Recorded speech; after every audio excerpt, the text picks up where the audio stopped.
Hi everybody, welcome back to CineCole. This is a brand new video format that I'm going to start trying out within the next couple of weeks or so.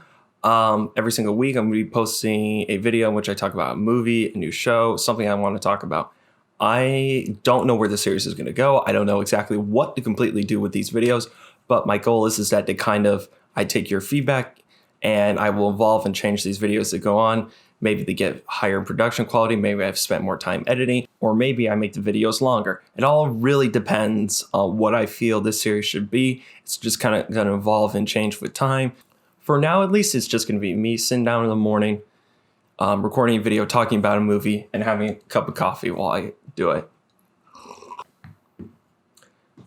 The film I want to discuss today is something I've been thinking about for a while now. Some movie that on a second rewatch has kind of stuck with me, has been stuck in my head, and I can't stop thinking about it.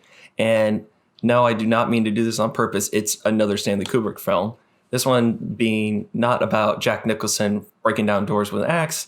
It's instead about Arlie Ermy screaming and cussing and youting racial slurs at like 20-somethings. How tall are you, Private? Sir, 5'9", sir! 5'9". I didn't know they stacked shit that high.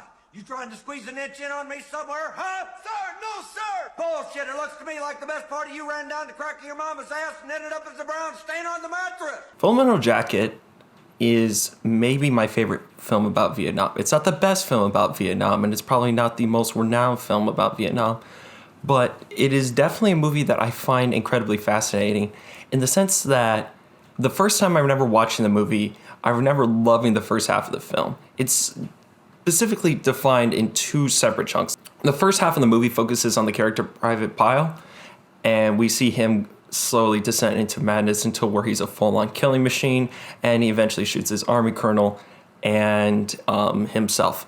Oh yeah, by the way, there's going to be like there's going to be spoilers for it. I mean, it's like only the first half of the movie, but I guess if you didn't already know that about the movie, there you go. And the second half of the movie is set in Vietnam. I remember watching this film for the first time and being really disappointed and kind of thrown off by the sudden tone shift that it took in the second half.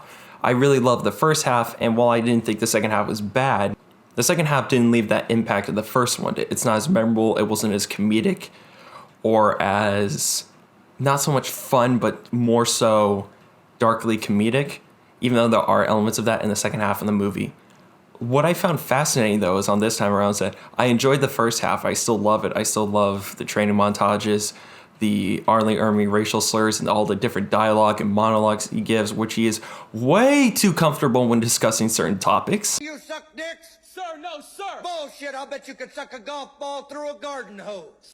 But what I found fascinating was just the kind of dark-handed nature, and kind of more so than when the first time I saw it, the kind of the way that Kubrick, I don't know how to put this, but kind of delves into the mind of a soldier, or delves into the mind of a man, as we slowly see the main character of the movie, or quintessentially the main character. It kind of starts out as Private Pyle, and then it kind of slowly transitions to Private Joker, as he's referred to in the movie. And we kind of see his arc of him from a human being as a man to a full-on killing machine.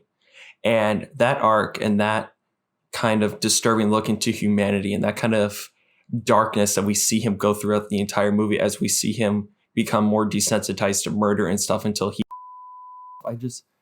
I was just found that so fascinating and just found that so satirical. Oh, God, I am so unhealthy. Anyway, I lost my train of thought. Where was I at? Oh yeah, Private Joker. Not only do we see Private Joker's arc, we also see like the way that the soldiers treat women, their kind of toxic masculinity, and the kind of different stuff that they act. They act more like monsters, savages, again, because the whole movie builds into their heads they're supposed to be that the Marine Corps is supposed to develop them into murderers, not so much human beings. The movie just kind of stuck with me and emotionally in a way that I didn't think it would.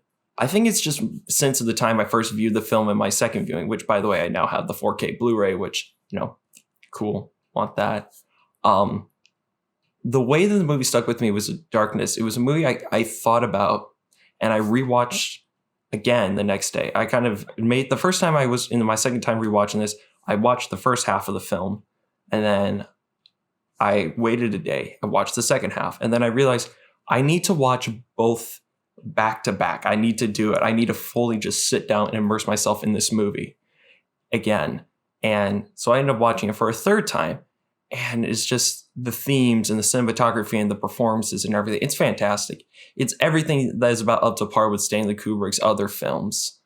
The cinematography is fantastic. It makes great use of wide angle lenses and format. Every single shot is very centered frame oriented, where every characters or the subject's usually in the center of the frame, and he crafts these fantastic images. It's not every shot, granted. It's not like a Wes Anderson film, but he does tend to do that where he points the camera in the center of the frame.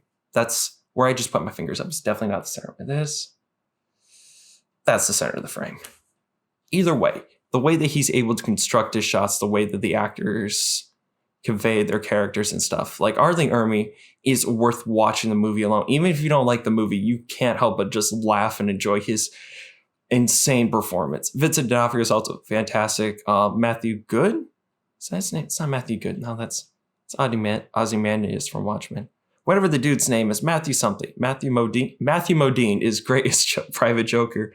One of the Baldwins is in this as like a big heavy gunner guy. He's great. He's a great meathead kind of character. The movie is just really fantastic. And it's a movie that stuck with me. And I've been thinking about it for the last couple of days. It was made me happy that I made the Blu-ray purchase on it. It was just, it's the best kind of movies that you watch often are the ones that leave some kind of profound impact on you. This is a movie that I'm going to be thinking about for a good couple of days, or have been thinking about the last couple of days. And hence, when I wanted to do this video series, I wanted the first movie I wanted to talk about, or the first thing I wanted to talk about is Full Metal Jacket. It's just, I really wanted to talk about it. I didn't want to have to talk about Stanley Kubrick film again, or Stanley Kubrick again in general, but God damn it, this movie left an impact on me. And a thing I always see with film discussion is that people are always like, oh, I want escapism. I want this from film. It's like, the best films for me, some of my favorite movies are just escapism or big entertainment. But often I find that the best films and films that I always want to revisit are the ones that you escape and you come out learning something about humanity or yourself, or make you look at the world in a different way. And this is definitely one of those movies that makes you reflect and think of the world in a better way.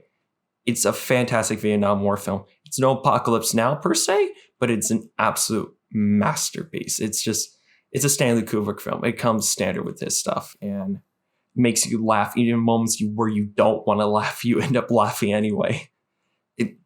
Any movie that's getting those emotions out of me, any movie that compels me to want to talk about it on camera, it's doing something right. I think it's doing something really special. And I assume a lot of people have seen it. People have probably heard the Army general speeches dozens of times. I know that scene has been memed and parodied to death so many times in pop culture, but it's really worth watching for those scenes. It is even more impressive when you learn that the entire second half of the film was shot in the UK, because Stanley Kubrick doesn't like to shoot movies that are further than 10 miles away from his house.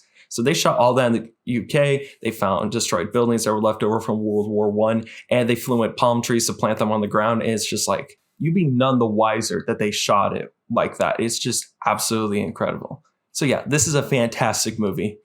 I loved it. Probably going to watch it multiple times. This is definitely the first time I watched the film. It was great, and I enjoyed it and I love the first half. Now I can say that I love the whole film, and it's one of those movies that's going to stick with me. And it's one of those movies that, like, I'm happy to own this because I know I'm going to go back to this, and it's one of those movies where it's like, okay, how did they do it in this film? And what can I apply to how I want to make films? It's just one of those movies. It's fantastic. So yeah, this is the first episode of Mondays with CineCole. I have no idea where this series is going to go from here. I don't know how this video is going to look like in the final edit. Hopefully it turns out great. If you guys want to give me some feedback of what you would want to see or something I would want to talk about and stuff, think about talking about Mandalorian next week. I don't know yet though, but it can basically, any of these videos can be anything at this point. So take care and have a great day.